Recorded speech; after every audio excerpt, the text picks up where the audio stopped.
ka thënë Allahu inna kulla shay'in khalaqnahu biqadar, do të thënë ne çdo gjë kemi krijuar me qadar, me caktim të sakt.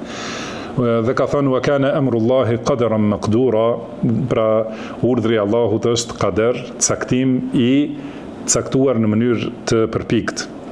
Po ashtu ka thënë pejgamberi sallallahu alaihi wasallam wa'lam annama asabaka lam yakun li yukhti'ak wa ma akhta'aka lam yakun li yusibak.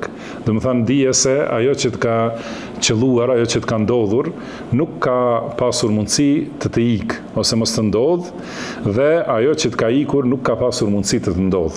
Do të thënë çdo gjë është ashtu vetëm ashtu si e ka caktuar Allahu subhanahu wa taala.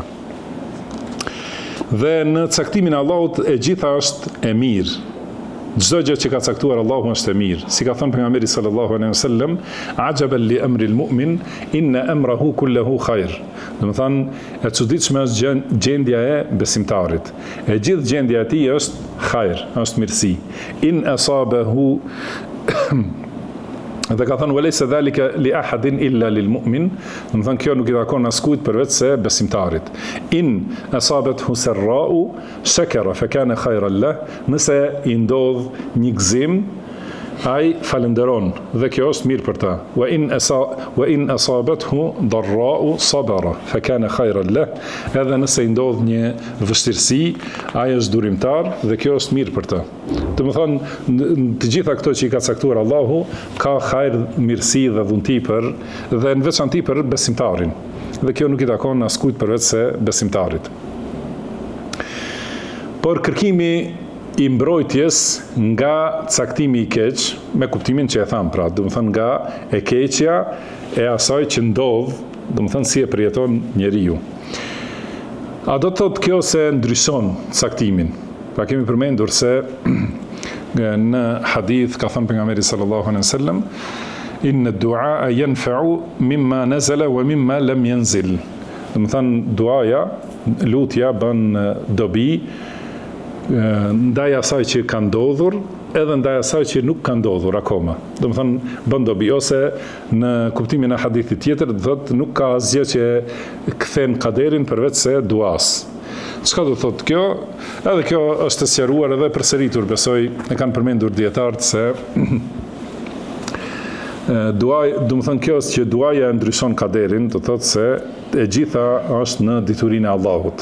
Edhe duaja është prej kaderit të Allahut, dhe Allahu ka caktuar që nëse nuk e kishte bërë atë dua, çfarë e keqe do t'i kishte ndodhur në lidhje me atë dua për cilën është lutur. Do të thënë kur lutet njeriu, nuk i ndodh ajo e keqe, që Allahu e ka caktuar që sikur mos ishte lutur do të kishte ndodhur ajo e keqe, por të gjitha janë në diturinë e Allahut. Prandaj kërkimi, edhe ajo që kërkohet, të gjitha janë në caktimin e Allahut. Do të thënë edhe lutja është në caktimin e Allahut. Edhe ajo për të cilën lutet njeriu është gjithashtu në caktimin e Allahut. Dhe prandaj sikur këta që pejgamberi sallallahu alaihi wasallam ka kërkuar mbrojtje nga caktimi i keq, edhe në duan e kunutit, e dini, ka thënë pejgamberi sallallahu alaihi wasallam wa qini sharra ma qadait. Do të thënë më ruaj nga e keqja që ke caktuar. Do të thënë nga e keqja e asaj që ndodh me caktimin tënd.